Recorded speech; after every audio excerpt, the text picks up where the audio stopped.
All right, why don't we start with pledging allegiance to the flag, please? We don't have a flag, but we can see it in our minds. Right, we can picture it. I pledge allegiance to the flag of the United States of America and to the republic for which it stands, one nation, under God, indivisible, with liberty and justice for all.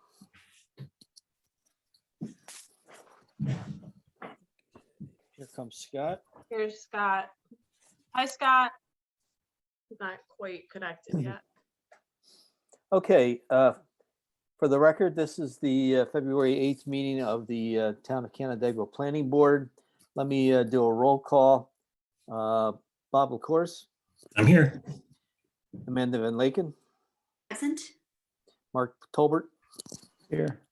Scott Neal. I think he's still connecting, Chuck. Okay. See him, don't hear him. We also have Lance Brabant from MRB, Shauna Bonsack, our town planner, and we do not have Chris. And we also have recording this session, John Robitella, our secretary. I will ask, I don't think anybody will take me up on privilege of the floor. Does anybody have anything they'd like to address the planning board about regarding the anything that's not on the agenda this evening? Okay. Can't say Chairman, we I did. have Samantha Joslin in the waiting room. Anybody familiar with that name? Nope, can't say I that. have I no am. applications. Okay. All right, thank you. Okay, there were no legal notices that had to be published for tonight's meeting since we are not reviewing and acting on any applications.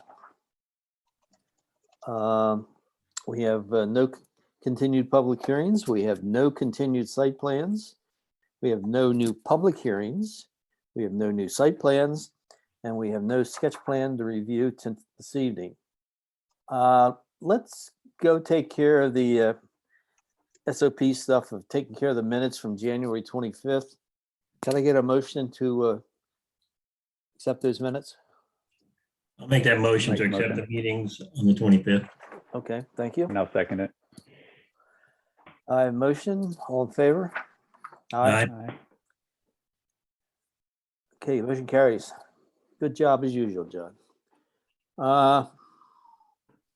We have no other recommendations or referrals to talk about this evening. So let's just move into an opportunity which we have this evening, which is good. It's certainly timely in terms of Mark and Scott coming on board. And I know they were looking forward to some training, and this gives them the opportunity to have hands-on training with the board. And it also gives us board members a chance to get refreshed on some of the things that we go through as a planning board.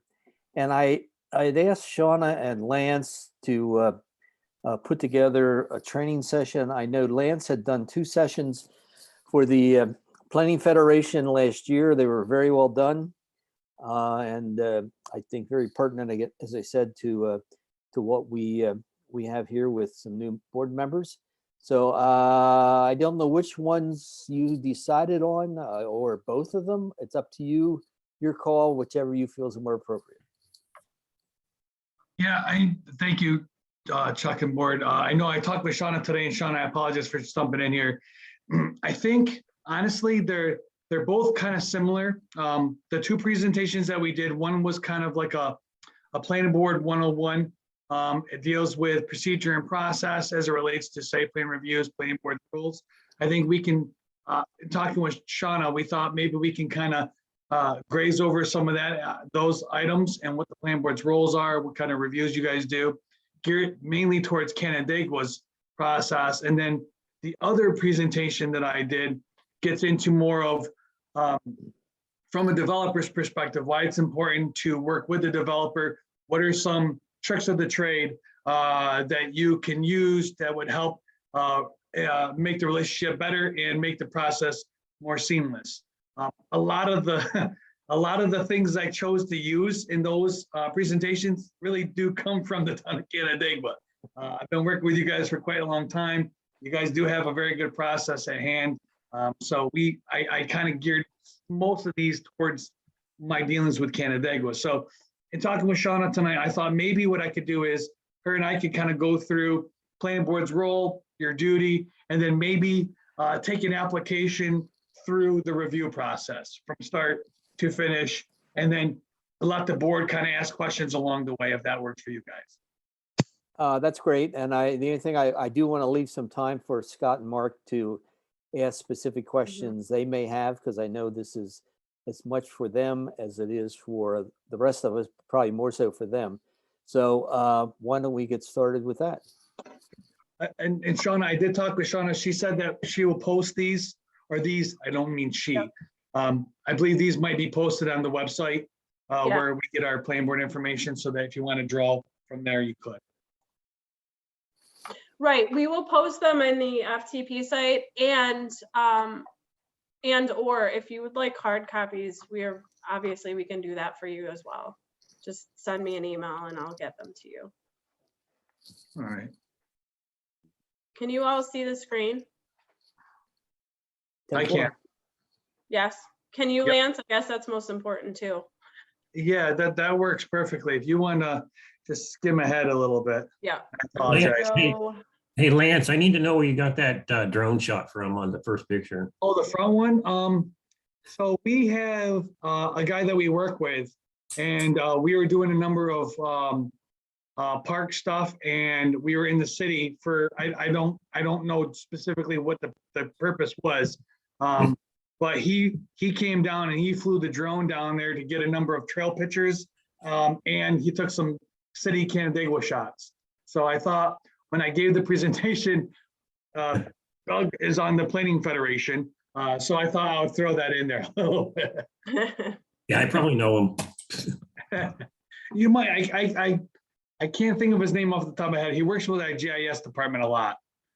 Yeah. So he does a lot of our drone flights for us, unless we need to get like topo, and then we have to hire a special company to do that. But all right, and Shauna, I would hope that you can chime in along the ways. Yeah, I'll chime in. You just let me know though when you want me to move the slides. Okay. So responsibilities of the planning board, we'll do kind of the responsibility stuff, what we typically see, and then we'll get into the application review. But planning board's roles, your advisory role to the comprehensive plans. We, Canandaigua, probably more frequently than any other community that I know, goes through the comprehensive plan and updates it every 5 to 7 years. We're doing a full update or modification to the comprehensive plan. One good thing out of that process is Canandaigua also, there's goals identified in the comprehensive plan, and Canandaigua achieves most of those goals along the way. A lot of it is because you have the committees and you have staff and you have personnel groups that you work hand in hand with, that makes that a little bit easier to achieve. But ultimately, your comprehensive plan is what guides the planning board, and it's every so often, we'd like to say every 10 to 15 years, if not sooner, you should be updating it. It's hard because some communities don't have the ability to do that. You guys do, and because you're able to update it so often, it's keeping us informed of things that are going on. We're not reviewing an application that's so vastly different than your comprehensive plan that makes it a little bit difficult for us to kind of tie the two pieces together. It's being updated and makes our job a little bit easier. The land use and zoning changes, again. Lance, can I hop in for a sec? Please. We also, yes, we use the comprehensive plan, and every year we have a strategic plan a strategic planning session where we invite all of the boards, committees, teams, because as you all know, we have amazing volunteers and a tremendous amount of volunteer boards, and again, teams, as we call some of them. So we have 5 strategic goals for 2022. And those are kind of our guiding light for the year, and are always at the forefront of what we do and any changes or plans or things that we put into place. So I want to make sure that you all have those. And for the ECB, we're going to be putting them on every agenda. So I'm going to send them out to you again, just so you can all see, especially Mark and Scott, what our 5 goals are for 2022 as a town.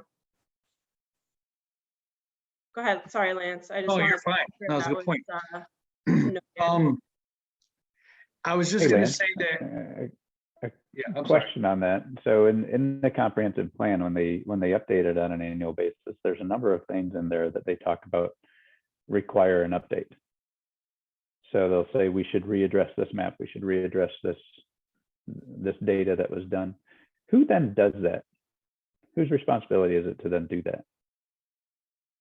So when a comprehensive, so municipal board ultimately has the authority to require an update to the comprehensive plan. But a recommendation can come from staff and the planning board. I think Canandaigua as a whole does a pretty good job of just, Doug and staff have done a pretty good job that says, okay, it's time to do an update to the comprehensive plan. And then they reach out through RFP or some services to acquire people who are willing to do it. I think the last one was done in-house by Eric Cooper. I think he worked with us with a steering committee and updated it. But typically, I think I'm asking something different. So there's sections of it that'll get in and it'll say, okay, the zoning, it'll have a zoning map. And then it'll say this zoning map hasn't been updated since 2017. It should be updated. Okay. Or it might have the hardwood specification that says this hasn't been updated in a period. So who updates those? I'm assuming we hire that out. Yeah, Yes. well, no, it really, Well, no, honestly, no. Mark, it depends on what it is Okay. and who's doing it. Sometimes it's a team that's formed from the CIC, the Citizens Implementation Committee will kind of, set that role for a group of people or volunteers that are interested. Sometimes it's Okay. going to come down from the Ordinance Committee and go directly. The ordinance will review it and then it'll go to the town board. It just really honestly depends on what it is and what the change is. Okay. All right.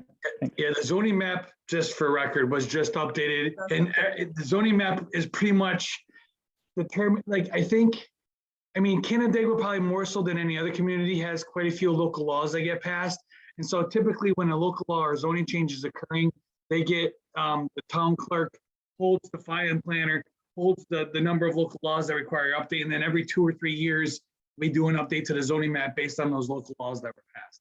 The reason most communities, including Canandaigua, have used in the past the county to do those updates because the county offers certain services up to a certain dollar amount. But because MRB Group has done a number of the GIS, we have all that infrastructure already there. We've been updating the map for the town of Canandaigua. Got it. Some of the other roles, zoning changes as we're talking about. So as you guys know, previously, a lot of times recommendations may come from this board or the zoning board. Sometimes staff, there's an issue with the code. We see a lot of requests for this area variance. Why do we need this area variance? Why is it always on the table? Maybe we need to go back and look at this section of code. If we need to update our lighting code section or parking section of our code. So those suggestions go to the municipal board. Municipal board would start that process, and then it will come back to you guys as an advisory board for input and information before that ultimately gets adopted as a change to the code. Same with area variances. It doesn't always occur in Canandaigua just because procedurally, in most cases, variances are coming before a planning board, and sometimes those area variances do not require a site plan per se. Some communities require the area variances to be referred to the planning board for a recommendation before they grant the variance. The issue with that, as we've seen, is sometimes a very simple area variance could take up to 3 months to get through the process, because if the boards only meet once a month and it's got to go to the county, by the time it gets to a board and then gets referred to another board and then comes back to the board, you have a 3-month window that a fairly simple area variance that could have been done in 1 month is the process. But there is some communities that require that referral. Then you have your regulatory roles, which is most of the time what we're dealing with on our day-to-day meetings or our month-to-month meetings that we have. Review of subdivision applications, review of site plan applications, and the Canandaigua special use permit application. Some communities, special use permits go to the zoning board, which honestly, I find that to be, it's complicated because those are scenarios then they got to refer back to the planning board because of a site plan role. If you think of solar projects now, most of them are special use permits. Who better to review a site plan application than the planning board? So special use permits are a duty that Canandaigua planning board has. And we've seen a number of them recently. Application consideration. So here's where I think I'm going to skim through just because I do want to talk about Canandaigua's procedures, and this is very much following that process. Application review. Again, procedurally, Canandaigua, when we get to the development application, I'm going to run through it with Shauna. A lot of this discussion right here is gauged that it's basically a flow chart, taking an application in, but this is more generic. I want to follow your process, so I don't want to convolute it there. Set review. I'm sorry. No, this is just an old board calendar. Yeah, and then the other one has a newer one in it. You know, some of the tricks, I don't mean to call them tricks, that's a bad. Some of the application materials that we use in Canandaigua, I've incorporated in other communities where they're having problems with applications coming to the planning board as being incomplete. And so the calendar and some of the applications that I'm going to get into later on help with that. But referrals is a big point. All applications that come in to you guys have to be referred to the county. Now, there are some exemptions that allow them to not have to be reviewed, but almost every application that we get is either required to go to the county or recommended to go to the county. So the required ones are actually, let's do this first because we're on it. The recommended ones are the list that's in front of you now. That's an adoption of a comprehensive plan, a zoning ordinance, special use permits, site plan approvals, area variance applications. Most of the time, those are recommended referrals so that we would refer to the county, get their recommendation, and then that comes back as part of the review process. There are some communities that only have the county basically as the reviewing agency for them. So they send everything to them to get the input in order for them to move forward. That's not the case here, but I think we do a pretty good job of submitting this information out where necessary. And then the next slide, Shauna, I'm sorry. This is a map that was done. This is, yeah, this was just done for Farmington. And it's reflected of this next slide, which is the requirements. So these are more or less the geographic triggers, within 500, if you have an application that's within 500 feet of a municipal boundary, a park or state recreation area, county road or right of way, county stream, drainage channel, county, state land, public facility or farm operation, or in an ag district, those are required by law to go to the county to get a recommendation out. So the previous slide, I had a map, and that the reason for the map was to kind of show where these triggers are. So when they had an application that came in, if they didn't know it by heart, they could look at the map and make that determination. But most of the time, you guys, through your process, which we'll get into later, there's a zoning law determination that's rendered by staff. And that zoning law does this review for you and makes a determination on which applications need to go where. You can go to the next one, I'm sorry. Also, I just wanted to note about County Planning Board that the Ontario County Planning Board does have a list of applications that they are not interested in seeing. So that sometimes and often takes applications out of the queue to be sent to the county. Yeah, like an example would be a single family residential. Sometimes those applications aren't necessarily triggering a right. review. If it's say it's a single family residential on Knott Road, for instance, they don't want to look at it. If it's single family residential on Westlake, depending on what kind of square footage and shoreline development, then it most likely will go to the county. So that's something that we vet internally And as Lance was saying, through our zoning law determination. Correct. Yeah. Review process, I'm sorry. Go ahead. I've got your slide up. Okay. The application review process, and generally speaking, is kind of following this procedure where an application comes in. We decide whether or not that application requires a public hearing. Those applications are subdivisions, special use permits, and in the ZBA's case, area variances. Those would require public hearings, and if a public hearing is required, then there's notification timelines that we have to adhere to. Typically, it's 10 days. I think Canandaigua gives a little bit more time before the meeting just to make sure. And there's ways to publish it. You can do it in a newspaper, on your website, and so on. Once you have a public hearing publication, typically the rule of thumb is you keep that public hearing open until you're ready to make a decision. The reason is because once you close the public hearing, you have 62 days to make a determination on that application. So if you don't feel you have all the information available, you don't want to close the public hearing, because then you can get continuations of that, but it's got to be a mutual consent by both the planning board or the ZBA in this case, and then the applicant would have to agree to extend it. So it's usually staff will advise that if you had an application before you, there's a public hearing requirement, we would suggest keeping the public hearing open until you're ready to make a decision. And usually that first decision is seeker. Once we get to seeker, then we move on to the next part. Once you do close it and you do make your decision, then we kick it over to a final review.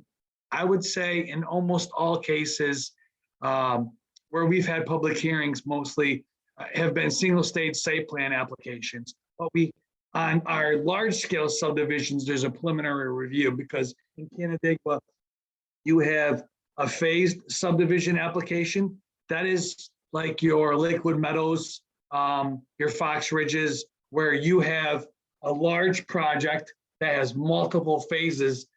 Each one of those phases will come to you for final review. But before we do that, we do a preliminary overall. Don't know why I'm using my hands, but we do a preliminary overall review of the application to get a baseline. And then it would come to you guys for final section by section thereafter. We would do seeker in the public hearing on the preliminary overall, and then just do final site plan or subdivision on the final sections. They don't typically require another public hearing. I know that I think this board in the past, maybe not advertise it as a public hearing, but we have opened the floor to allow public comments during those times. The main reason is that it's not required is technically your final plan review should mimic and be very much in compliance with that preliminary overall plan. Therefore, there shouldn't be any significant changes that got to be reevaluated. And if they did, we would have to hold another public hearing, because you got to give the public the opportunity to comment on stuff that's new. I'm sorry, Shauna, I'm rambling. Does anybody have any questions so far? Board? No? Okay. You're not rambling. We can go. Do I'm we not want sure to what- get into what makes a good site plan? Yeah, Yeah. I think that would be a good segue into the Canandaigua review process as well. So basically, every application that comes into Canandaigua, the first step, most of the time, if it's a big one, there's usually what we call a pre-application meeting. That pre-application meeting usually is with Doug and Shauna, maybe the code enforcement officer. Somebody wants to come in, I have an idea, I want to talk it through before I submit an actual application and go through the process. Those are highly recommended, because a lot of times that helps eliminate some of the pitfalls that we see come in and some of the applications that we deal with. It's not required, it's just recommended. And a lot of times, the good projects that we get, they will seek that information out and want to do that. We But really, when I want to talk a little bit more about that, because it's very important. I wish that we could require it for certain projects, and I think that we probably could. I think, for instance, talking about Canandaigua Shores, if we had had more time with the applicant and the engineer prior to submission, we could have eliminated a lot of time and effort on many parts, design-wise. So we do encourage those meetings, and Lance and I were talking today. I am having sometimes 3 meetings with applicants before you see what they're proposing, just to get it to a point where it is worth everyone's time to review. Right, So and it's and really- even then, what's there might preventing not be those an meetings? application. What's I'm that, sorry, Mark? What's preventing those meetings? Just the developer's lack Nothing's of preventing engagement? them. Nothing's preventing them. And since I've started in June, that's, really important to me that we have them. So everything that you're seeing now is coming before you after we're having these pre-application meetings. Yeah, what sometimes occurs is an applicant will come in, fill out the application, and then submit it. And once they submit the application, we go to a PRC meeting. Now, we try to encourage those when we have some idea that this application is coming in, that, hey, you might want to sit with staff first and kind of go through this first. Or what we're going to try to do now is, if that doesn't happen, if they're not willing to do that, or they don't seek that out, and we don't know this application is going to come in, when we do get the application, if it looks like it's one of those complicated, large ones, that's where staff has started to encourage that, you know what, I think we need to take a step back. We need to have one of these pre-application meetings with the people to be before we actually begin the process. Because once we begin PRC, technically, we've accepted an application, we accepted a fee, and that gets the ball rolling, and we have to process that in accordance with our bylaws. But if we can encourage them to do this pre-application, it gives us a little bit more time, and I think ultimately makes for a better product at the end. Absolutely. So what Canandaigua requires is, once you make an application, I think staff had Canandaigua just tweaked the deadline. So it gives staff a little bit of leeway before we have what is called the Planning Review Committee meeting. I'll go over that in a second. So an application comes in, it gets received by staff. They do like the gatekeeper check. Do we have the fee? Are all the fee, is all applications signatures signed? Do we have the paperwork needed? Is everything kind of that we typically require to be submitted in? Yes. Okay, great. And then they start doing their more technical review, the zoning law determination and that. So when we meet as a committee group to go over that application, most of the time with the applicant and their design engineer, again, they're not required to be there. We encourage them to be there. In most cases, they come. And then we have usually a planning board member. In this case, I think Chuck almost every time comes. Sometimes we have another board member that comes, and sometimes Doug sits in on those as well. And then we go through the detail of that application and point out where we see issues or potential pitfalls or things that might be missing or things that we think are good and they should enhance, and then that committee ultimately determines whether or not this makes it onto an agenda or not. If all of the material that's required per our checklist, which is also is on your websites for every application. So you see our PRC committee notes. Those are the notes that get rendered at that meeting. If everything is done in accordance with that and we're not missing anything, then typically we place the application onto an agenda. There's 2 agendas. There's the first of the month and there's the second of the month meetings. All new applications per your statement of operation. Policies and procedures. Yes, correct. You guys require them to go to that second meeting to do that. And then the first meeting typically allows us to do what we see as a revised application, something that's come to you once, you hold it over and comes to you again. It doesn't always work out that way because you don't want to see 14 applications at the end of the month and nothing at the beginning of the month. So you guys allow some leeway for Chuck and staff to make the decision and where it needs to be. But ultimately, that's what PRC does. We've developed a checklist that's pretty thorough. It needs a little bit of work, but it's really, really thorough. It covers every aspect of the plans. And then we also provide them staff comments, usually engineer, planner, Shauna, and then code enforcement officers there. And we give them feedback on things that they need to include on the plans. Shauna, does that cover? I mean, Chuck too. Yeah, that covers it. And yeah, Chuck is always at those meetings, and John is there taking minutes. And we send the minutes to the applicant so they know exactly what we discussed and what's needed.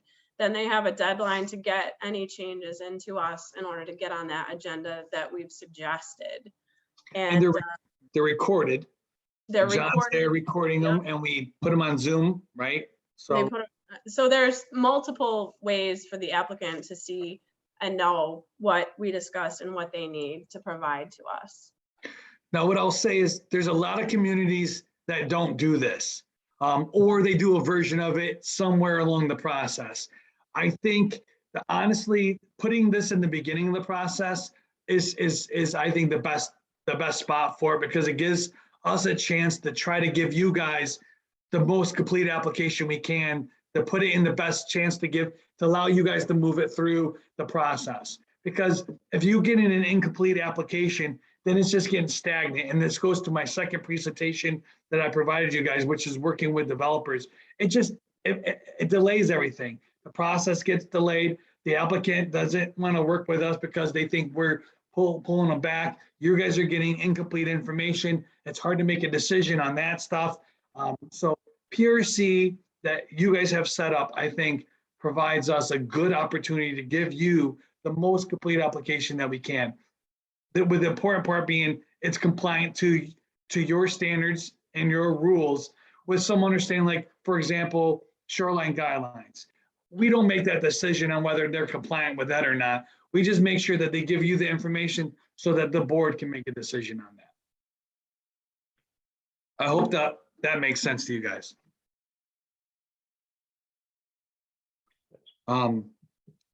So that kind of gear goes to what looks like a good site plan or not. I give some examples through this, but your site plan should have all the basics, your north arrow, your scales, your location map. We call it site data. That is your data reference to your zoning law, or your zoning district, the setback information, the minimum and maximum size allowances in those areas. We ask for any environmental features to be included and shown. Schematic for the most part, location of water mains and sewer mains where we have a residential property, let's say. And then we want it to be more precise when we're doing like a subdivision where we're adding 50 homes to it, where now we have a water main that's being extended. We need information, technical information, like inverts, elevations for utilities. We also need grading contours and elevations to be shown. Again, these things are what you guys require on all your plans. Mm-hmm. So you get them, we review them at PRC to make sure they're compliant, and then that's what typically gets shown. Some of these examples are what we see like with zoning applications. A lot of times they'll come in, or maybe a special use permit where, major home occupation wants to do something on their house and they'll draw something up. Again, your law and most laws don't require them to do anything more than a sketch. But,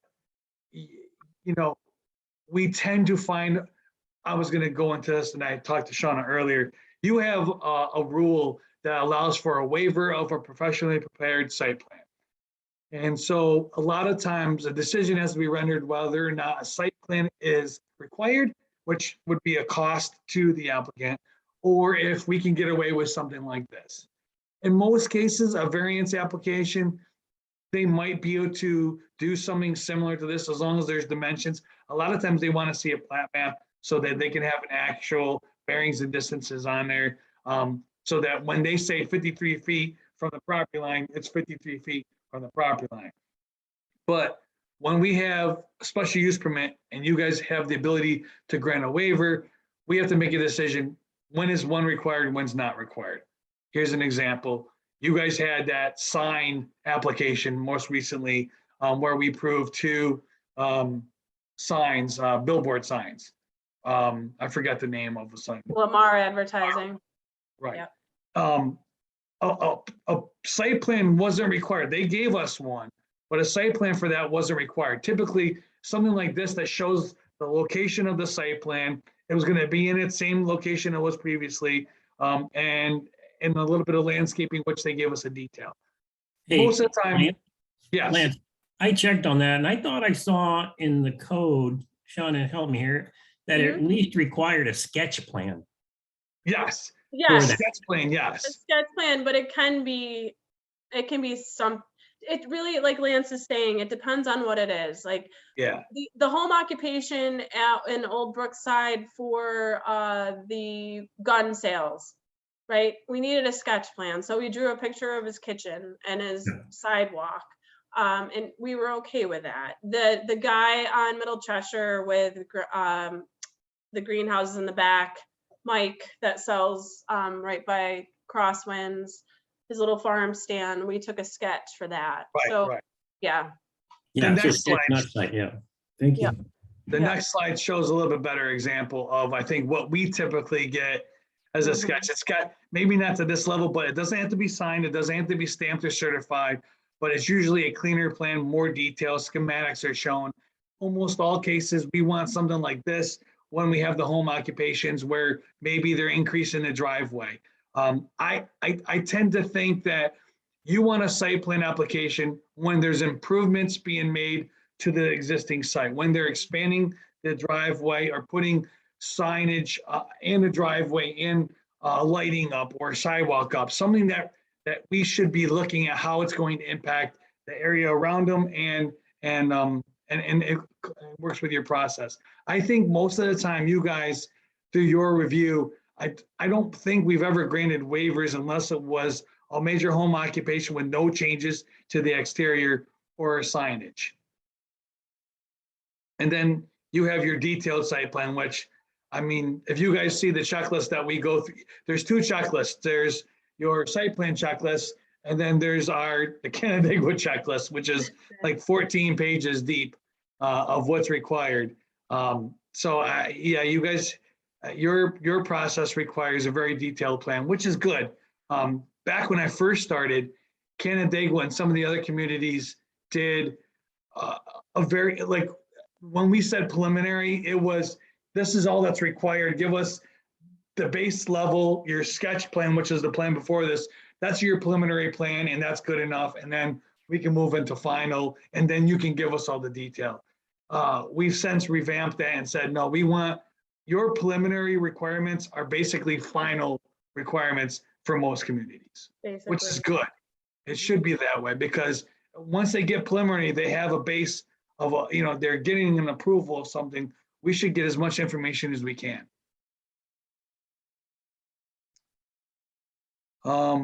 Additional considerations. So I know this is probably not, you guys do pretty much know a lot, considering some of the other communities that I work with, that the boards just don't have a good handle on it. You're not required to know everything. That's why you have staff. We can ask the questions. We ask the applicant to justify and provide you the information that you think you're missing. We use Seeker to help with that process where appropriate. And we go through the process and get hopefully all the important parts and pieces to help you complete a review. You guys do something that's called findings of fact. So every decision that you guys render, we have the finding statement behind it, which is basically saying you've approved this and here's the factual stuff that we support it with. And I think that helps for any applicant that would ever want to challenge the process or anybody want to challenge it. You have a start to finish procedure that shows us what was done and why it was done. I think that's important. Lance, and included in those findings, and Bob brought this up at the last meeting, we want to make sure that any referrals that we have, responses to referrals, or in those findings as to what their recommendations would be. Yes, I agree. And I do apologize. I tried to update them the week before I go, and then I update them again the night of the planning board meeting, usually after we have our conversations at the board. I will try to do that in advance of the board meeting, but sometimes I don't know if I should resubmit to everybody the night of the meeting, because sometimes we get comments like Friday, Saturday, or Monday or Tuesday before the board meeting from some of those entities. And so I always update the findings after the board meeting with the most current information, but I do try to do it before the meeting where I can. Yeah, and I'm not saying it's your responsibility to make sure that we've seen it.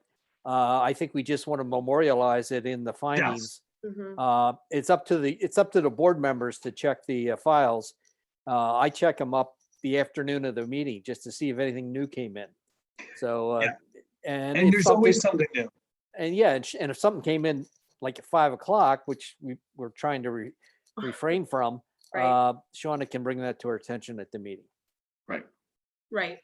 I And agree. we're trying to work on that 7-day, we talked about at the last meeting. Yeah. Really stick to a deadline for new material, specifically significant changes that require the board's time to look at and consider. Yeah. And I think that it's been working for the most part. I know that we're still kind of going through some of that stuff, but I think, Shauna, some of the other slides on this particular presentation deal with special use permits, which we can get into if you like, or area variances, which I don't think are applicable. Yeah, I think it's more ZBA stuff. And then the other presentation has to deal with what we were kind of talking about, which are what are some of the tools and resources to help streamline the process and make it a little bit beneficial to both the developer and the applicant. And so without getting into it, I can kind of go over some of the tools that we see that I think you guys use. So backing up just a little bit here, a couple of questions. Do most of the applicants come out of the PRC thinking that, what is the tone they come away with? I can go first, and then I'm sure Shauna might have a difference of opinion Sure, on, go ahead. but because she gets to deal with all the phone calls. So when we're at a PRC meeting, I feel that they leave, they're getting information. Most of the time, what they're being told is, you need to go back and revise the plans, X, Y, and Z, and then resubmit them by Friday to be on the agenda for the upcoming month. And most of the time, those updates aren't that substantial. It's usually doable, and they seem to be okay with that. And I deal with a lot of the same people in other communities that come to these meetings, and the feedback that I get are usually very positive. Now, we've had a couple that are very large that want to come in and they want to go. And that's where we're saying, maybe those are the ones that we would like to take a step back before beginning that process, because it's just PRC meetings. Sometimes the only downside to this is that we can get a lot of applications. And when you do have a lot of applications, they're waiting in the line to come in, and you're trying to go through it as best as you can while accommodating everybody. Whereas on those bigger ones, when we get them, if we can just spend more time with them to go through some of these things, I think that would be probably the best case scenario. But I think it's been a good product, and what I've been hearing has been good. Sean, I don't know what you guys get at the town. So being able to come in and kind of start, and look at how this all works. Lance and I really talked a lot about extending the deadline, or shortening the deadline really for people to get applications in. So we internally had more time before applications are due, and then the PRC, we had sometimes, not even a day. Look, we had a weekend to really look at things, and that wasn't enough time. So now we have a full week, a week and a half before PRC as staff to at least sit down and look through these applications and if there's something glaring, let the applicant know even before the PRC, like, hey, this isn't gonna fly. And to give, I think it's a better meeting and better outcome now that we have more time to review these applications before we sit down with the I'm applicant. assuming, I mean, it's probably pretty clear to them that they have a sense of what's not gonna fly. When they bring their ducks in a row, do they also come away with a sense that it's a rubber stamp? No, I don't think ever. Okay. I don't know. I mean, I don't think we would ever convey that. No, I think, you got representation from us, MRB group, you have Shauna, the planner, you have Chuck there as a representation of the board, and you have code enforcement officer. Jensen, Chris is Yeah, there. and we're all coming at him with them with comments and feedback that says, hey, these are the things that you need to do just to get onto the agenda. And most of these applicants, and definitely all the engineers, have been through the process with the board before. They kind of know what's coming. Now, what I will say that this community does differently than others that I think is beneficial is you guys get zoning law determinations as part of that review.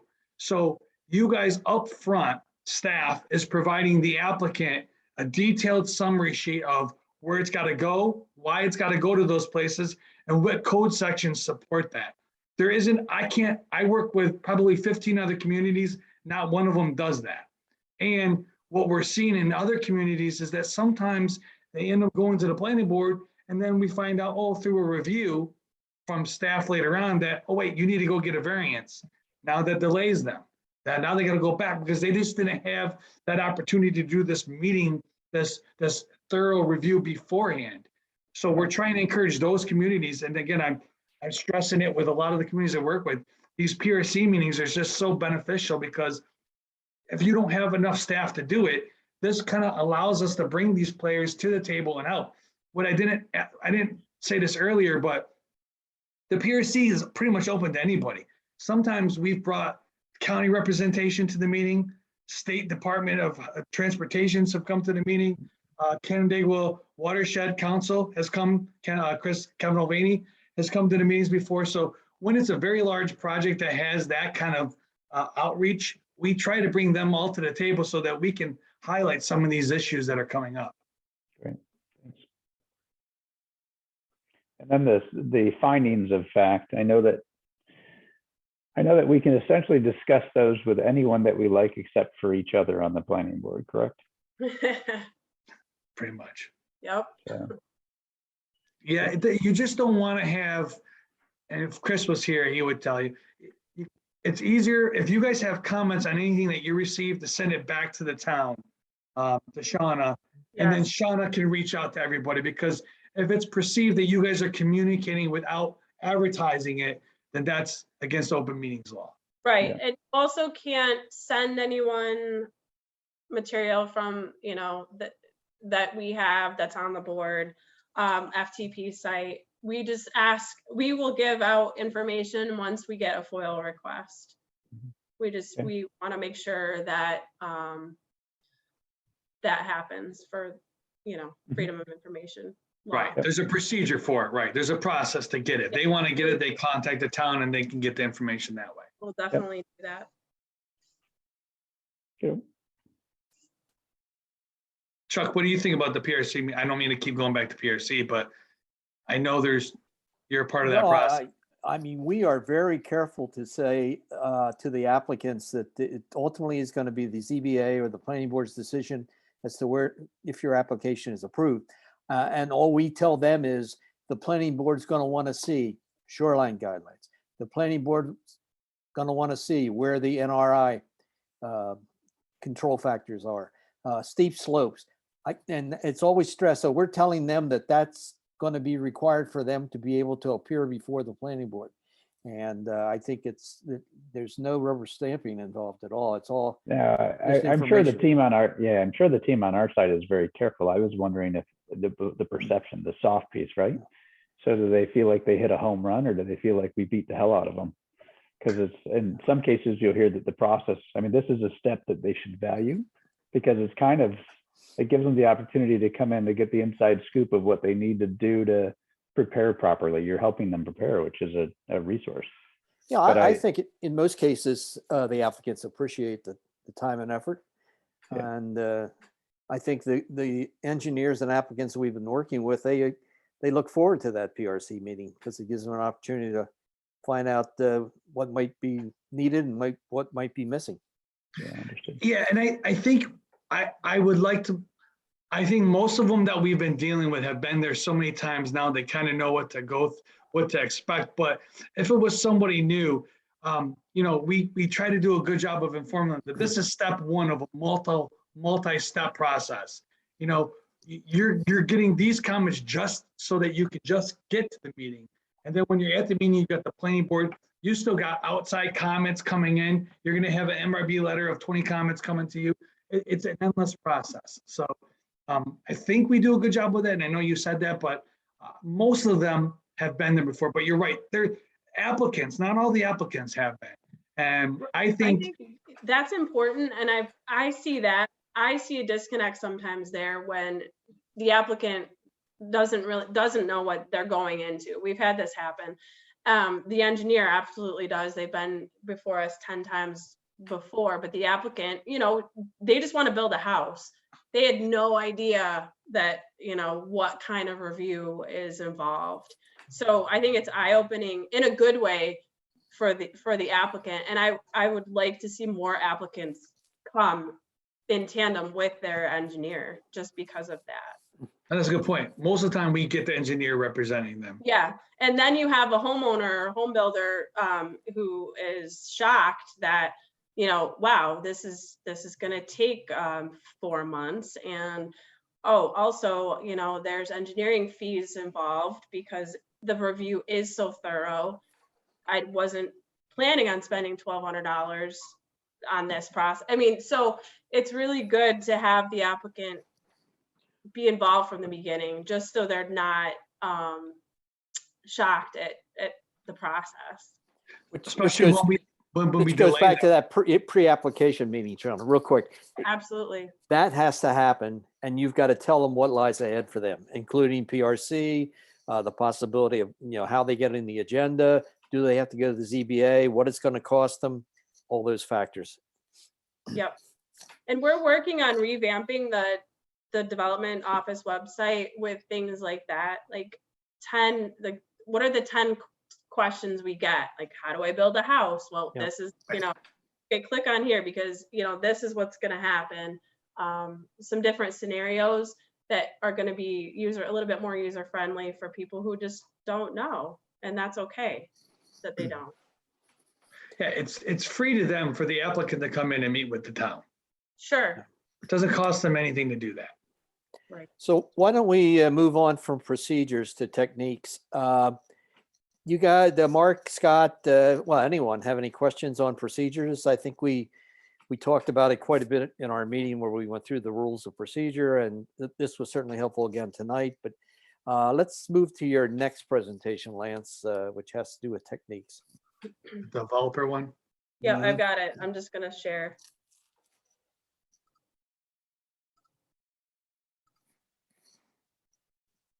Just working the time, Chuck. I got to get 12 hours this year, so I'm trying to make sure we drag this out.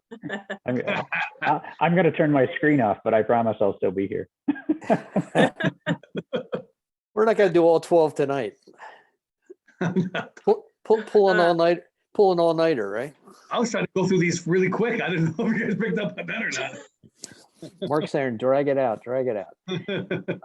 All right. This one, when we did for the Federation, was geared towards working with the developers and fostering that investment in the community. So as we were just talking about, I think Canandaigua's procedure kind of summarizes this process, but we need to enhance it, and that's where this pre-application stuff come into play. I don't have control. Shauna does. I'm sorry, Shauna. I don't have it in front of me, otherwise I'd go through it all. So some of the objectives, identify developer-friendly best practices, outline municipal procedures, outline best practices to encourage investment and create strong communities. So a lot of what I've seen Canandaigua do is on the front end of the process, what can you do to help this? One, put a procedure together that works. Have the meetings with the applicant and the developer and the engineer up front to let them know what's coming. You guys do that. Second thing is have very good applications, thorough applications. There's so many communities that we deal with where their applications are basically one pagers that say, hey, what's your name? Where's your applicant? Where's your project going to be located? And sign it here. And then that goes to the planning board or the ZBA, and they're obligated to kind of do that. Well, where don't you have a site plan? And where is this information? And then it delays it. And then everybody gets mad. And then it goes through a number of reviews or they forget that they need a variance. Now they got to go back or, well, oh, this is by the state road. We got to do a county referral. My point is I think your applications are where I typically tell most communities, the easiest change I can recommend is go look at your applications and let's make sure that those are thorough. Do they have an example of a short form on there? You guys do. Every application that somebody comes in and grabs, they grab one package, they bring it back. It has everything that they need in order to be compliant with that step that they're trying to complete. It has the application material, the sign-offs, and notifies them about outside fees. It has your board calendar in it that talks about if I submit on this day, I'm eligible for these meetings. Whom does it have to go to? Who would be likely reviewing this? And it has the short form, which is a secret form that not every application is required to fill out, but Canandaigua requires them to do that. And that gives us even more information to help you guys out. You guys also do, as does Farmington and some of the other ones that I'm dealing with recently, we started doing this, but it's adopt the rules of procedure. There's so many boards that want to say, well, this is our process. Sure it is, but because we say it doesn't mean that that's what's required to do. And if it's not in the code, then technically somebody could probably argue on that. So if you have thoughts, if you have a procedure that you want to outline, if you have some things that you want to be standard as this is how we're going to do things, then that's what you should do and adopt. And you guys do that. And I think that's the best thing that you can do because it gives you a chance as the planning board to go through and make tweaks where you see fit, whether it's the calendar, whether it's the time on which you meet, whether it's how you receive the information, whether it's how the agenda looks. Those are the things that I think are beneficial and help the process go smoother. Because the more consistent you guys are, then every applicant that comes before you, even if they didn't like the process, they know what they're getting the next time they come to you, and they know how it's going to follow. I think, I don't know many, but Canandaigua was one of the first times that I saw this type of calendar put together. And so since then, Avon, Farmington, Fairport, Hopewell, they all have something very similar. I didn't bring it to them all, but I did on a couple of them. But this is a great way. It doesn't always work that way where it goes in line, but it shows the application deadline and then it shows where you would be eligible for a meeting, which I think is important because some of the things that we're trying to prevent from occurring, if we can, is the phone calls to town staff. Canandaigua has a good staff. They're all there most of the time and they're able to handle those calls, but some communities don't. Some communities have one person doing it, and if they keep getting bombarded with, well, I have an application, where do I find it? If I submit it on this day, am I eligible for what when can I be on? This summarizes and answers that question for the most part right off the bat. The calendar, which is in every application that's out there for you guys. The next slide, I think, shows your board, which may or may not be there anymore. But it is not there, but we are reorganizing it to make it a little bit cleaner. But the main reason why I was showing this is because I thought this was pretty organized and it had all the big labels, and it had all the zoning districts. Most places, when you walk in, they have to go to a desk. They have to ask somebody, where do I find this? That person then has to leave, go talk to 3 other people, and then they come up with a form that they think is correct. They leave, they submit it, and it's incomplete. This has everything there. What are you doing? You want a pool? There's your pool. You're in the R20, there's the R20 zoning district. It's all there available to them. Also, this is also on your website, which is another benefit to the town of Canandaigua because you guys have a good website. But this information being available, being out front was beneficial to helping developers and applicants streamline and get all the information they need. Again, the goal is submit something that's complete. The visioning, your comprehensive plan, design guidelines, design standards, and zoning code. You know, we're trying to achieve, you know, all those elements have to be adhered to. You guys do have the comprehensive plan online. You have design guidelines. Now, I don't know that you guys all know what the design guidelines or design standards are. There's a couple ways to look at it. You have your guidelines that you guys review, which is your shoreline, your ridge line, your NRI protection stuff, and steep slope. Those are the guidelines that we review to. But you also have design standards and design guidelines that are in a regulation manual that we prepared for you guys with Chuck a while back. Those are more geared towards the construction side of things. So once a project has been reviewed and approved by staff, there's the details that are on there, which help us review it, are ultimately what they have to build to. It's a standard that Fletcher holds them to, that town holds them to, so that your water main is always the same type of water main, your roadway is always the same type of roadway. There's exceptions to the rule, which are in there, but they have to go through a process. Those design guidelines are what we make everybody follow once they get through the planning board review. Some of it is on the site plans, but most of it deals with the construction afterwards. I hope So that by the makes sense, time- Chuck. Yeah, so by the time most of these things get to us, they've all had a good overview from the individual parties within the town, and their comments should be ready at that point. By the time it gets to the board, is that a fair statement? When you say their comments, whose comments are you referring to? The comments of the people that are in the municipalities or working for the municipality. So you guys, MRB, whatever agency in the town, by the time it gets to us for a decision, there should be enough information there that all of that has been reviewed, or something that tells us that we don't have that information. Is that fair? Right. That's fair. That's correct. And your requirements do. When an application makes it through a PRC meeting, what happens then is the town has a referral sheet. And I meant to mention this earlier, and I appreciate you bringing it up. Town has adopted a referral sheet. And that referral sheet basically has any and everybody associated with water, sewer, county, state, and then any outside referrals like MRB Group, Canandaigua Lake, et cetera. They check those boxes that where it's applicable and where it needs to go to.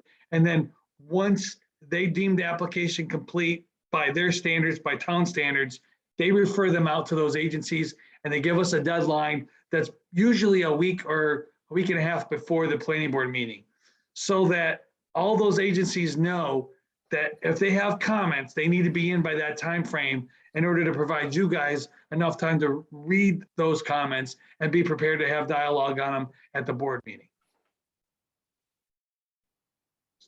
I think that, I mean, that's what we say. It doesn't always work that way, but that's the rule that's in place right now. Thanks. I think the way the board has always viewed it is that if you want comments and you didn't get them, we have the ability to hold an application over if you feel it's important enough to get that information. And we'll continue to work with staff to get that information for you. Oh, yeah. Here's the design style. So the example that's on here is the streetscape that Farmington recently did. But the point of it is that you guys have the design guidelines, and basically what, in summary, it's covering your water, your not sewer, because sewer for the most part is governed by Canandaigua County Sewer District and Farmington Sewer District. So they have their own review processes that govern them, but you have your water, your highway roads, and it talks about like certain spacing criteria, thickness criteria, what type of if you want a subdivision road, if we got a subdivision application, the subdivision road spec, what is being required for them to be considered to be town acceptance. And so, yes, when we review these applications, we review them to those specs that you guys adopted to make sure that they're compliant. And that information would be in our review letter or Jim's review letter or any other staff member's review letter, if they weren't compliant with that section, and we would require them to be. So if they didn't propose the right water main material or the right hydrant spacing or the right subdivision road spec or the sidewalk or lighting spec, those type of things, 100% would be commented in our comment letter. Next slide. Oh, sorry. Oh, you're good. Streamline, we've talked about this Yeah, in this is your detail. pre-application Yeah. meeting. Pre-submission. Talked about who could be there. Yeah. Oh. We've talked about this. Application submission, yep. This And is then kind this of, is the generic review process, Mhm. not your review process. I think we've hit a lot of these. Sketch plan. So you guys don't have a sketch plan necessarily, but I think Chris has kind of geared us away from that. Chuck, maybe I'm wrong. Is that still the case? Shauna? I actually encourage it because I think We it's do good that have, yeah, we have it. We have one coming in for Good. the Canandaigua Estates. I There's a forget the period of name time where Yeah, Country we Estates. stopped sketch plan because the concern is that they come in and then they get, as was mentioned earlier, sometimes the applicant comes away with, okay, we're good. So let's just spin our plan now and we'll be approved. But there's a process for that. And you guys I do now recall, we have that opportunity for somebody to come in and kind of go over their ideas with the board and go that route. So yeah, that's good. Because I think that's important. Chuck, I think that's kind of our pre-application meeting too, to some degree. Yeah, but this is a formal sort of a sit down, put it on the table with the planning board, move this over here, move that over there. If a certain application had come in through a sketch plan and it was mentioned previously, I think there would have been a lot less consternation involved in that application. We used it for Canandaigua Crossing, the sketch plan, and look how that turned out. That was a sort of a model case of Right. where it went from sketch plan to form-based and eventually got approved. And we, as Shauna said, we're going to see one our next meeting with the country estates, the manufactured homes. So I think that's another good application of where a sketch plan is good to get us familiar, since we haven't worked with manufactured homes too much, and it gives us a chance to familiarize ourselves as well as make sure the applicant understands what our requirements are. Yeah, and get some good feedback about what they're going to possibly be facing. Mm-hmm. And we do tell them in their zoning law determination that there's no decisions being made whatsoever at the meeting. And we put that in our minutes. Yeah. And I think you guys do a pretty good job of making sure that they're aware of that. Final site plan. So Final site. yeah, so you guys have single stage site plan applications. Most of those are your residential projects that we get, lakefront, and any residential project. Special use permit projects, for the most part, are all single stage site plan actions. Even some of your commercial projects are single stage site plans. And single stage just means that they only get one approval. It doesn't mean they can't go to multiple meetings. It just gets one approval. We have, I touched on it earlier, but phased subdivision approval, where that's a two-step process. That's where you get a preliminary approval and then you get a final approval. In those cases, most of those are geared towards your Lakewood Meadows, your Fox Ridges, your large subdivision applications with multiple residential lots, and then they come back to you with a smaller final site plan for only a phase of that subsequently as they go through that process. Final site plans, the detail, again, basically every site plan that you get has these requirements already on it, whether it's preliminary or final. But like I said, the only time we split them up is during a subdivision, like for the Morel project recently. Their preliminary application has to have this material on it. Stormwater mitigation, erosion sediment control, details, specifications, those are Canandaigua's details. They're all on every site plan that comes before you. And the Canandaigua has adopted a checklist for that, which helps staff ensure that those things are on there. And if we don't call out everything at PRC, they typically get called out through staff review. Elevations, you guys don't get many because we haven't had tons of commercial, but the one commercials that we do get, there's elevations that have to be provided. You guys have architectural renderings, which are the color ones that show the signage and the prettiness of the building. But then there's the architectural elevations that have the actual dimensions on there, which is something that we have to review to make sure the height and everything lines up with code. As we get into form-based code, these elevations are going to be very important. I was just gonna say, we Yeah. at PRC, we already have another checklist that we have to include now, which is this form-based code checklist, which we haven't had an application yet, but when we do, Yeah. it'll be fun. We're gonna probably get about 3 or 4 in the next couple months. Yeah, but they would And go how- through how- the same I mean- process as the other ones. So how is that determined? I guess just so that I understand it. I understand that form-based code, as long as it fits a certain look and feel, Mhm. then you can do nearly anything that you'd like to do with that. Is that, how are those guidelines then set up? Is that something that, I mean, are we making is the board making an opinion of we think that looks good enough? Or is No, there, okay, I don't think so. I mean, there is some subjectivity, but the guidelines are very specific. Transparency, 80% in the front elevation. There, and Mark, I can get you a hard copy if you'd like to see. I think what's more flexible is the uses, in terms of the more than one different use on a parcel. But the aesthetics, although flexible, are very specific, if that makes sense. Yeah, I think so. I mean, having just an overview of what it kind of looks like would be helpful, especially if we've got something that Oh, might hit yeah. us. Because Mhm. it's, I mean, those things, it's kind of like the comprehensive plan. All of that's going to change over time, right? So, Right. and it's going to change by demographic. So my 16-year-old kid's going to have a different opinion than I'm going to have on what looks good, and Right. that's going to change. You see it in architectural design and residential and everything. Mhm. So how are we expected to keep up with that? And how do we remove, I mean, my goal would be to actually remove opinion, right?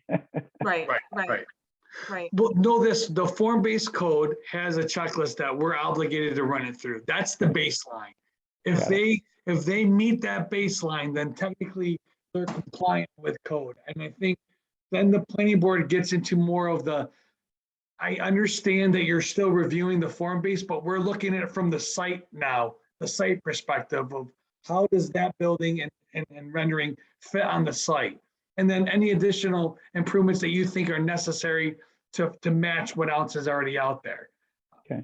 It is opinionated, but I think when you start looking at, if you focus on the site, know that the building part of it all is what form-based is reviewing, but the site characteristics are still what the board is required to look at.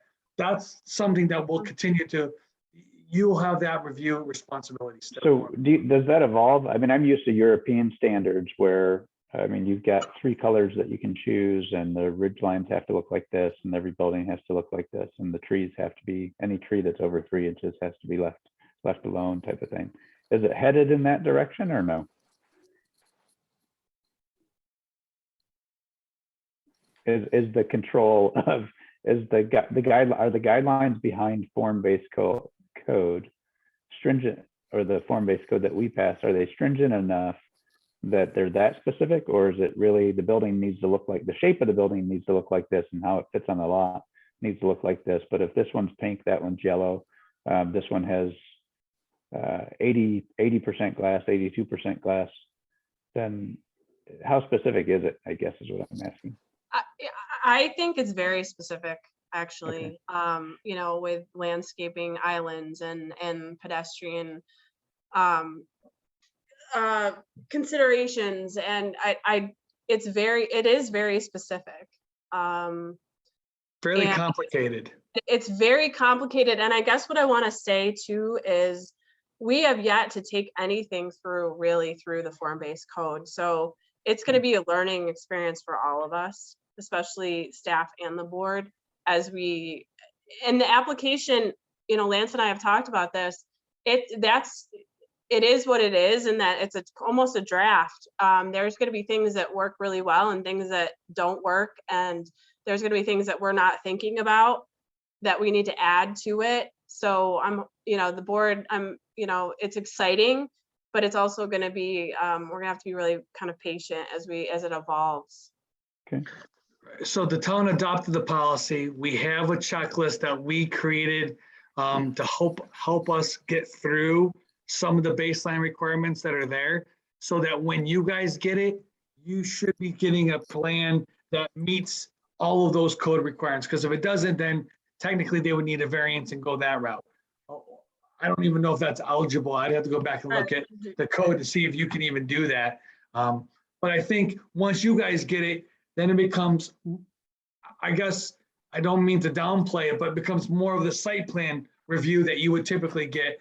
And I'm not 100% sure about how much flexibility there is, because I do recall it being very, very, very specific as to what can and cannot be there. So there might be some options that are provided to you, but we have to choose probably from those options. I don't think we can go away from them. I know that we're not giving you much, Mark. I don't want to speak too much. I don't have it available in front of me, and it's a good read if you're ever interested. Again, my preference is that, I did not give as much of a aesthetic opinion, right? That would be the goal. I don't want to get in a fight with anybody about, I might be semi-colorblind anyways, but so, all right, we can go on. Yeah, we can go on. Thanks. Lance, can I go back to the elevation there? Please. It's real important for me when I'm looking at steep slope buildings, that those elevations are there, and that the height of the building and how it's figured into an average versus the total height from first floor to peak differs than it is in the slope. So that's real important for me to see those elevations in a steep slope.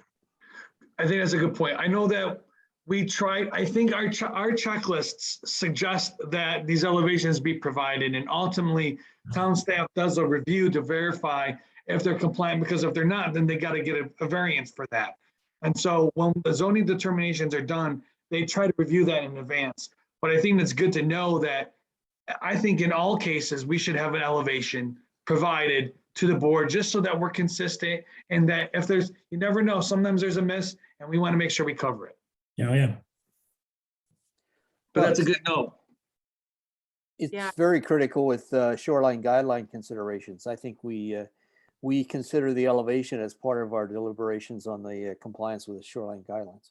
Right. I think even the example of the Tishner Point home that we approved, the amount of effort that went into even looking at the vegetation, I think was certainly interesting. It's because what happens is when the plans that I've seen come forward, you see all these nice trees and everything. Well, it takes 25 years for most of those trees that they're showing you to get to the size that they're showing. So being able to really get a sense of some of that is important. But they failed to show on their rendering and on the elevation what the landscape would look like. They just showed a plain front. If they showed all those trees in front, I would have stopped talking. Yeah. But they never showed it that way. They kept on going about this experiment and 10 years and all this stuff. And I was like, well, there was the one drawing that kind of showed it. And that's what you had to keep going back and forth to looking at the top down view of those where the trees were at. Right. And stuff. That was just dropped in that day. Yeah, that's right. Yeah. Now, the town did go through, and I don't know how often you guys do it. I think Chris did it recently again. Took pictures of all the fronts of all the buildings on the lake. That was this summer, July. So we have.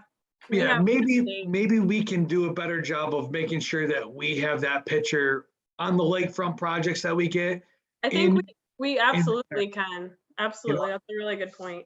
You guys did the work, we might as well have it. And that way, if the applicant doesn't provide something of We have that caliber, we at least have a baseline to look at. That's it. I'm calling Google. I'm gonna get those cameras from my boat and just cruise the lake and get There you paid to go. take pictures Yeah. of everything. Well, Encore gives it pretty good if you know how to use it. Yeah, it does. Google Earth does a pretty good job on Yeah. Encore. Yep. Nice thing about Encore is you get all the historical years. I Definitely. love that. Yes. That's my favorite feature, I think. But is there any real enforcement after the fact? So, I mean, we approved the site and you got all these massive trees and everything there, and then they build the house and 6 months after that, suddenly all the trees are cut down. There's no enforcement to that, is there? I think it's probably along the lines of neighbor calls in neighbor, somebody's cutting trees down, and then Chris gets involved. And when that happens, there might be some enforcement, but But otherwise, is it? I mean, there's nothing that Otherwise, he I don't can think there do, is. can he? I mean, We he were certainly up can't on make the- them. Sorry, Bob.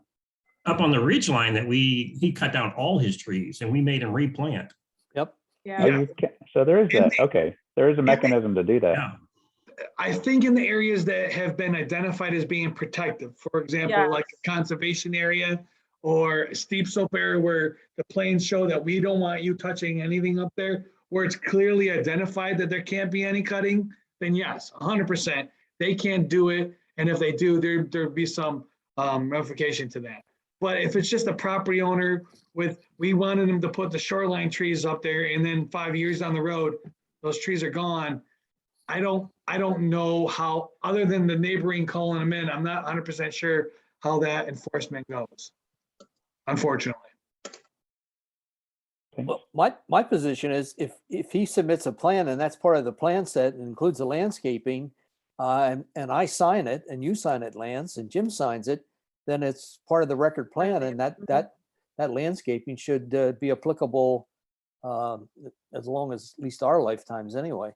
And that's why I was kind of concerned about making sure that Titchener Point's community or whatever plan that they had for their planning was more than just a sketch landscape plan. I wanted to make sure it was included in the package.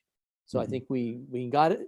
And Chris Jensen's been very good about making sure that what's put out there is in compliance with the plans. If not, he lets them know. Yeah, I totally agree with you, Chuck. I think during the process, in the construction process, wholeheartedly, Chris is making sure that, but once the applicant gets their C of O and time goes by, I guess I don't know the mechanism at hand that we have to go back out there and say, oh, it's been 5 years, the trees that were acquired 4 years ago are no longer there. You got to replant them or what? I don't know what that requirement is. It doesn't mean that there isn't one. That's probably a good question for Chris Nadler and Jensen to respond back to you guys on, but I'm not aware of that. Okay. All righty. Unless Well, it's specifically a protected area that's been identified. okay. Are you getting ready to wrap up here, Lance? It looks like. Yeah, remember- I think it's probably best suited if you guys have any questions specifically to your process or things that are going on. The rest of the presentation here is just some standards that we do. It's the same standards that you guys are already following. I suggest in my presentation that you guys be consistent. You follow the same protocols with each applicant, be transparent. You guys are very much that way. You have rules of procedure, they're posted. All applicants follow the same process regardless of size. They go through a PRC, they go through staff review, they go through planning board review. I think being consistent is the most appropriate thing, and that's you guys. So I really don't, what I would suggest is that if you guys have any additional questions or comments geared towards something that Canandaigua does, I think that would be the best time to ask them now and go through that. Lance, I have a question. Yes. What sorts of applications are you not required to review at MRB? So there's a give or take. Sometimes the ones specifically we are not geared to are single family homes, not in the RLD area. Any single family or lakefront homes typically come to MRB group for a review. All commercial projects come to MRB group, and almost all subdivisions come to MRB group.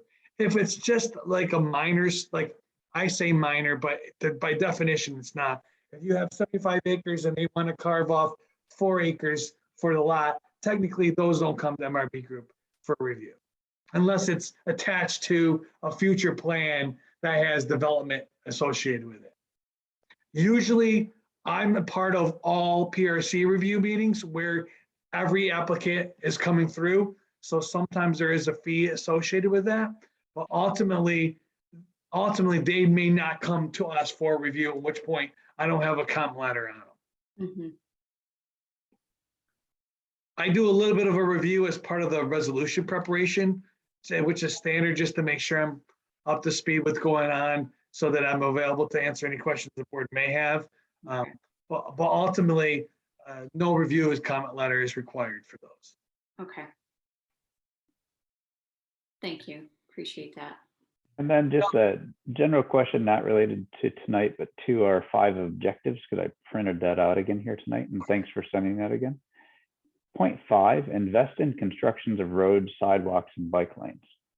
Sidewalks and bike lanes, I understand that piece, so making more walkable and access-friendly communities.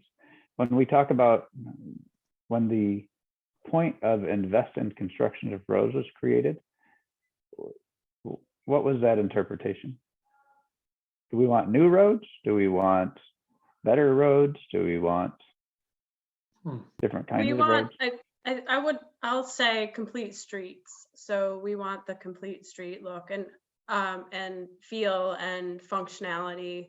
Chuck, would you agree with that? Yeah, I think that was the intent, to make it more multifunctional in terms of pedestrian, biking, and safe highway. Got it. Okay, cool.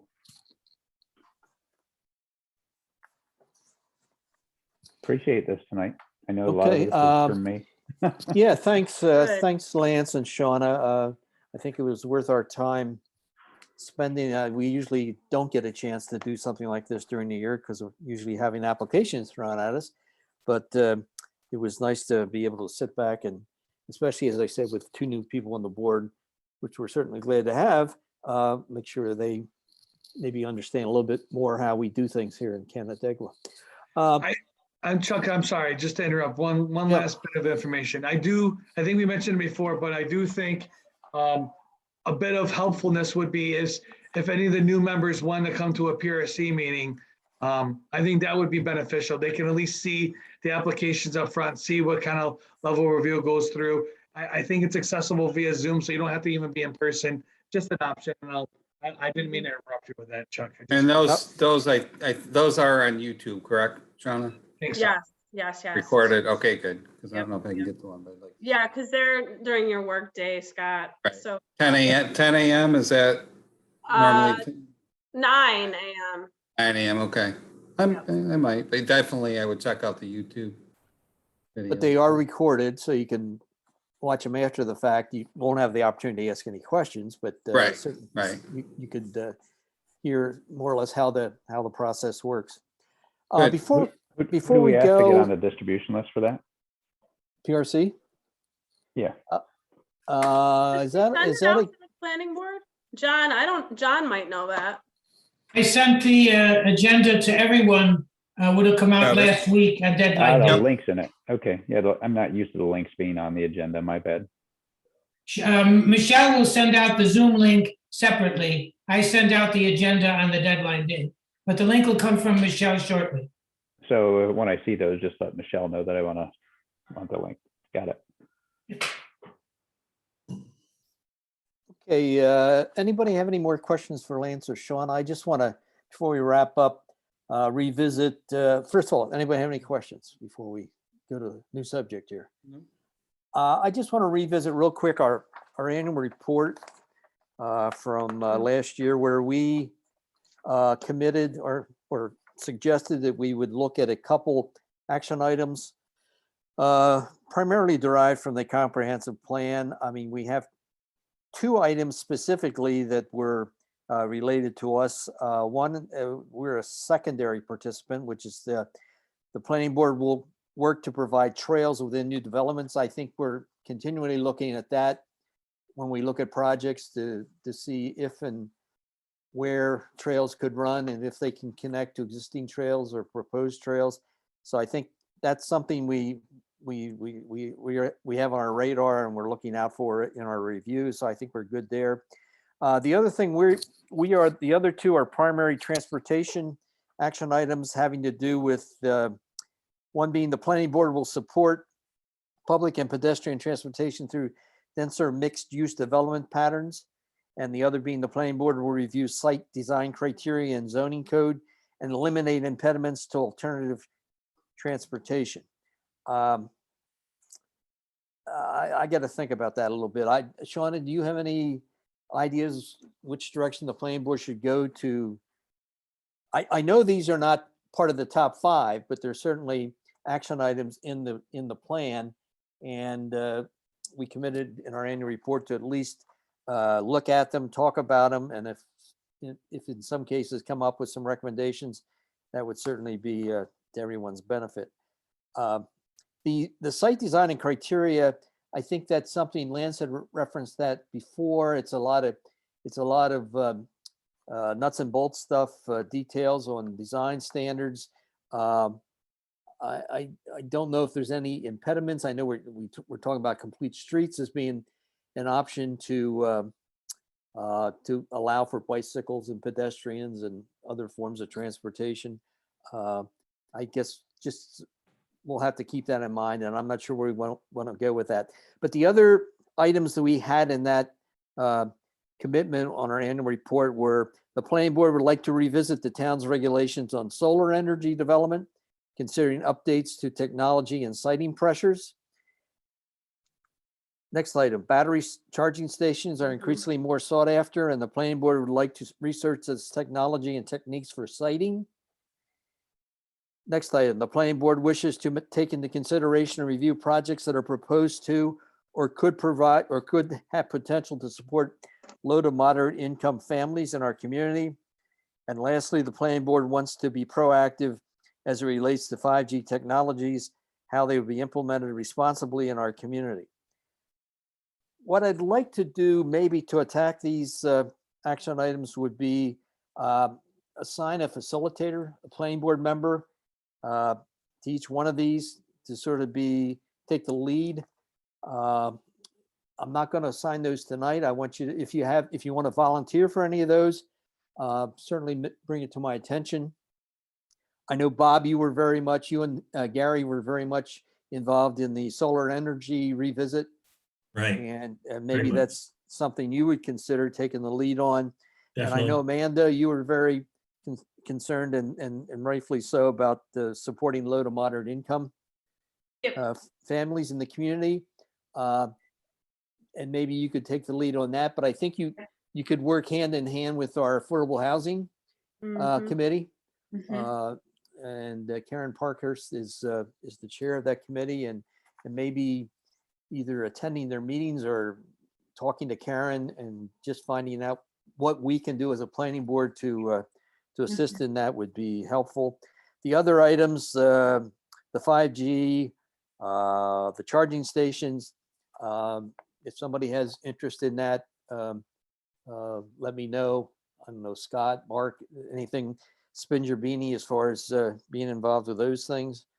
I think I will look at the site design criteria again, since I was involved with Lance in the rewriting of that a couple of years ago, and see if there's anything in there that we can do to relieve any impediments, or if we have any impediments to alternative transportation. So let me, if Amanda and Bob are okay with their being the facilitators for those two assignments, that would be great. Yep. Scott and Mark, you can let me know if you have any interest in the other two. And You can explore the 5G, Chuck. Okay. We just know they're going to be on poles. They're going to be much smaller, and they're going to be throughout our streetscapes. These poles that are obviously going to have to put the poles up. So then you get into it being part of within the right of way, and there's probably a good way to do it and a not so good way to do it. And we just want to make sure we don't do it the bad way. So if you could look at that, Mark, I'd appreciate it. Gotcha. Scott. Yep. Oh, Scott, I'm sorry. Yeah, Scott. And then I guess that leaves the chargers for me. Yeah, that leaves battery chargers. Well, and coincidentally, the form-based code, there's a lot of emphasis on charging There are. stations, EV stations, and all that. So maybe when you're reading the form-based code, you can also look Yeah, it over works to for put some reading. stations. Yeah, kill two birds with one stone. All righty, that's all I have. Again, I think it was a good session, and I appreciate everybody's time. Thanks, Lance and Shauna, for putting together the training. When time permits, we'll try to do things similar to this. And if you have any suggestions as to what we ought to be looking at, let Shauna know, and she can maybe either squeeze it into a short agenda or make it part of I don't think we're going to have any short agendas for a while. I'm not sure that's happening for a while, from what I've seen coming in. Looking at PRC, Yeah. PRC for next week. Yeah, things are going to start to pick up again. Yeah. Speaking of agendas, our next meeting's the 22nd. It'll be back in person, and we have Thornton Engineering coming back with Frontenac to revisit the boat display and sales up on 332, and we'll be talking about the sketch plan for the Canandaigua Country Estates. And I'm thinking that, Bob, thanks for that checklist you put together. Yes. As I said, manufactured homes is something new to all of us. I've not, since I've been on the board back in 2010, we haven't had a manufactured home application yet, and this will be interesting. So I'm glad we're taking it slowly, going through sketch plan initially, and maybe we can save the applicant as well as the board a lot of needless wasted time if we can know what the code requires, make sure we're familiar with what the code requires, and make sure we emphasize that to the applicant in that meeting. So anybody have anything else for the good of the board? In relation to the country estates sketch, Doug put together a very detailed memo, as did Sarah Reynolds on there. They did a preliminary review, so I'm going to be sending those out to you tomorrow. Either that or put it in our file. Yeah, under the I can put application it, file. I'll put it in the file, but I wanted to just send it to you as well. Okay, that's fine. Okay. Okay, thanks, folks. Do I have a motion to adjourn? Okay. Amanda? I'll make that motion to adjourn at 7:38 PM. Okay, Second. and Scott, I'll second. motion a second before I close. Shauna, I would say we qualify for 2 hours of training for tonight. Hold on, let me check. It's only 7:38.